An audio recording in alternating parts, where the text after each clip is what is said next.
जितना है, 1 रुपए की भी सेवा हो सकती है कि हम एक पैकेट में नमक 100 ग्राम 50 ग्राम ला के दाल सब्जी में डाल दिया, सब संतों की हो गई। तो मन और धन, इनसे तो सेवा हो ही सकती है। मन से हम सेवा कर सकते हैं, धन से सेवा कर सकते हैं। और रही तन की सेवा, कभी सौभाग्य मिले वो आदेश कर दें कोई, भाई आप यहाँ झाड़ू लगा दीजिए, आप यहाँ पोछा लगा दीजिए, या कुछ ऐसा कभी कोई, तो फिर वो सेवा बन जाती है।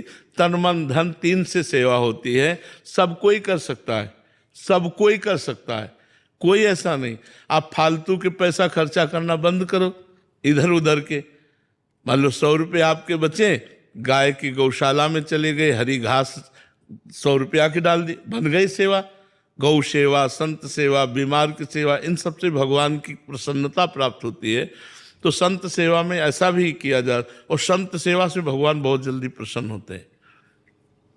एक नथिया बाई थी हमारे वृंदावन में, वो जब आई उन्होंने सुना संत सेवा से भगवान प्रसन्न होते, तो उन्होंने यही किया कि 2-4 ब्रजवासियों से आटा मांग लाती, और उस जो जंगल में गायें गोबर करती उसे उपला कहते, वो उपला बिन लाती और उसी में रोटी बनाकर संतों को पवाती।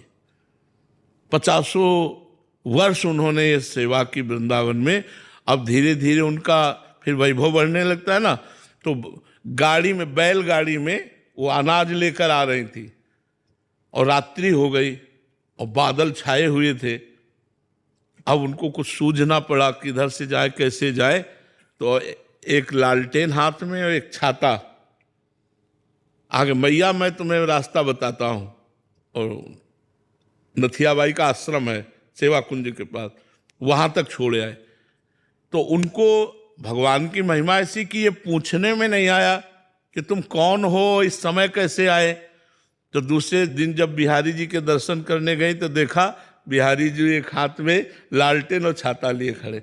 अच्छा ये थे, साक्षात बिहारी जी ने उनको दर्शन दिए संत सेवा से। संत सेवा बड़ी महिमामयी है।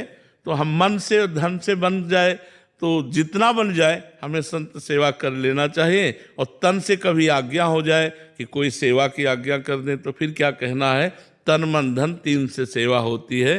तो हम मन से, अगर धन नहीं तो मन से भी कर सकते हैं। मान लो हम मन से किसी संत के चरण दबा रहे, मन से हम सुंदर भोग उनको पवा रहे, अपने हाथ से पवा रहे, जैसे माँ पवा रही। मन से भी सेवा की जा सकती है और धन से भी और तन से भी। महाराज जी क्योंकि